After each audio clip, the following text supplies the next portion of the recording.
अस्सलाम वालेकुम। Happy new year 2025। जी हाँ, आज 1 जनवरी 2025 है। नया साल आ चुका है और आप तमाम को नया साल बहुत बहुत मुबारक हो। और जैसा कि हमेशा एक नया साल आता है और उसके साथ ही बहुत सारी चीज़ें आ जाती हैं।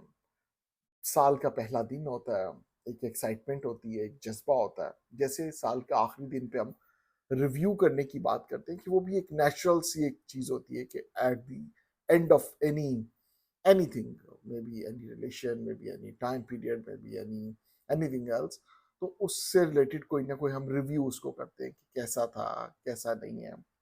इसी तरह ये भी एक बड़ा नेचुरल है कि जब भी कोई एक नया दौर शुरू होने वाला होता है, एक नया फेज शुरू होने वाला होता है, एक नया साल शुरू होने वाला होता है, तो उसी तरह की एक और एक्साइटमेंट भी होती है जहां पर हम बहुत सारी चीजें प्लान करते हैं। जब प्लानिंग इंसान की फितरत में शामिल है, कोई शख्स ये नहीं कह सकता कि उसने कभी कोई चीज प्लान नहीं की। प्लान हर कोई करता है और ये एक हिस्सा है। इसी तरह से जैसे ही हम नया साल आता है तो उस साल की भी प्लानिंग करते हैं। उस साल भी बहुत सारी चीजें आती हैं और वो एक नेचुरल एक्साइटमेंट होती है कि जहां पर हम देखते हैं कि जी एक हमारा जो है ना पूरी एक जिस्म एक जज्बे तवानाई से भरा पड़ा होता है।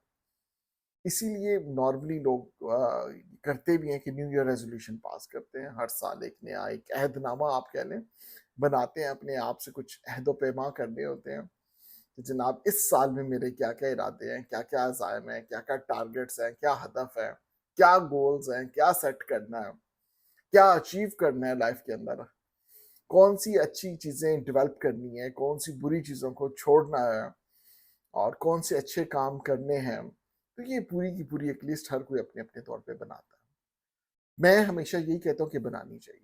ऑल्दो ये भी एक जनरल प्रैक्टिस है कि जो भी हम न्यू ईयर रेजोल्यूशन बनाते हैं, अमूमन फरवरी के पहले हफ्ते तक बहुत सारी चीज़ें उसमें से दम तोड़ चुकी होती हैं। बहुत सारी चीज़ों के ऊपर हम अमल ही नहीं करते हैं। बहुत सारी उन रेजोल्यूशंस को तो कभी-कभी पूरे साल के एंड तक देखने की नौबत ही नहीं आती कि अच्छा हमने क्या न्यू ईयर रेजोल्यूशन पास किया था। तो ये होता है, ये भी होता है, but it does not mean कि हम बाज आ जाए न्यू ईयर रेजोल्यूशन बनाने से। तो वो रेजोल्यूशन तो बनानी चाहिए, क्योंकि जब आप एक प्लान करते हैं, अपने आप को एक तहरीक देते हैं, मोटिवेट करते हैं, तो वो चीज़ें आपको लॉन्ग रन में बड़े काम आती हैं। सोचिए ना, अगर आपने प्लान ही कुछ नहीं किया हो तो आप क्या करेंगे? टामक टोइयां मारेंगे ना, कभी इधर कभी उधर, कोई डायरेक्शन नहीं है और पता ही नहीं है कि आप एफर्ट करनी है तो किस डायरेक्शन में करनी है। तो कम से कम आपको एक डायरेक्शन मिल जाती है। तो ये एक फायदा हो जाता है इस न्यू ईयर रेजोल्यूशन का। आप उसमें से अपनी मर्जी से जो भी डालना चाहे डालें उसमें से। What ever areas of life जिनको आप इम्प्रूव करना चाहते हैं, जिनके ऊपर आप फोकस करना चाहते हैं, जिनके ऊपर आपका ध्यान जरा पहले कम गया हुआ था, उन सारी चीज़ों को, those thing could be related to your health as well, जिसको कि हम सबसे ज़्यादा इग्नोर करते हैं। ठीक है। और उसके ऊपर बहुत सारे हम कॉम्प्रोमाइजेस करके बैठे रहते हैं अपनी सारी ज़िंदगी में। तो हेल्थ मेरा ख्याल एक बहुत इंपॉर्टेंट एलिमेंट है। और अगर आप ऑलरेडी हेल्दी एक्टिविटीज़ में हैं तो that's a wonderful thing. Then अपने बहुत सारे प्यारों को, इर्द गिर्द के लोगों को मोटिवेट करें कि यार वो भी थोड़ा सा हेल्थ कॉन्शियस हो जाए। It could be related to your financial goals as well. It could be related to job. It could be related to your business. It could be related to your personal relationships. It could be related to your on yourself as well. Self improvement आपने और कौन कौन सी करनी है? कोई any items, any things that you want to add in your life that you really want, that you should have those things in your life in this coming year. तो वो आप उसको लिख लीजिए, क्योंकि लिखना बड़ा मुफीद अमल है। अमूमन ज़हनों में तो हमारे होता है कि अच्छा जी इस साल में ये कुछ करना है, लेकिन अगर आप उसको राइट अप की शक्ल दे देते हैं तो बड़ा एडवांटेज आपको मिलता है। वो राइट अप आपके सामने अवेलेबल होता है। आजकल तो बड़ी आसानी आ गई है, मोबाइल के नोट्स अवेलेबल हैं। जो दिल आता है उसमें लिखते जाएँ, रेज़ोल्यूशन में ज़रा लिखते जाएँ अपनी कौन-कौन सी चीज़ें हैं। एनी टॉप 10 थिंग्स आप स्टार्ट कर सकते हैं कि जी ये चीज़ें मुझे अचीव करनी है।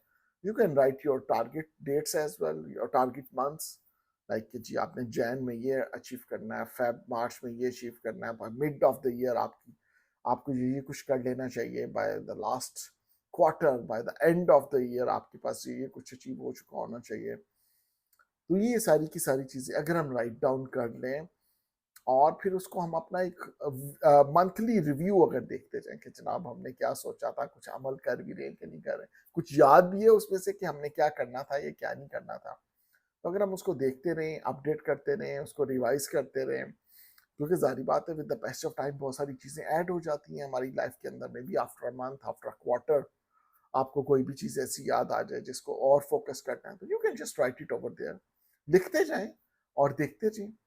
और ये भी देखें कि पिछली न्यू ईयर रेजोल्यूशंस के आपने क्या हासिल किए थे, अमल किया था कि नहीं किया था। किया था तो बड़ी अच्छी बात है, कैरी ऑन दिस प्रैक्टिस। नहीं किया था तो फिर एटलीस्ट ये प्रॉमिस तो हमें करना पड़ेगा कि जनाब कुछ ना कुछ तो इम्प्रूव करना है। तो वो क्या है, मैं भी बनाता हूँ अपनी न्यू ईयर रेजोल्यूशन की लिस्ट, आप भी बनाएं ज़रा, बना के देखते हैं, फिर शेयर भी करेंगे कि जनाब इस साल के क्या क्या टारगेट्स हैं और इंशाल्लाह कब कब अचीव करते हैं, कैसे अचीव करने हैं, ये एक बहुत ही इंपॉर्टेंट चीज़ है। और कैसे अगर हम डिफाइन कर लें अपना हाउ, तो ये हमारे बहुत सारे मसले मसाइल हल करके रख देता है। हमें पता चल जाता है कि कितनी एफर्ट पुट करनी है, किस डायरेक्शन में एफर्ट पुट करनी है, कब तक एफर्ट पुट करनी है। एंड इंशाल्लाह आप अगर एंड ऑफ द ईयर पे अगर आप अपना, मैं कहता हूँ 40-50% भी अचीव कर लें अपनी जो न्यू ईयर रेजोल्यूशंस का है, तो it's a huge achievement. So let's make a resolution and let's see how it goes on. Thank you.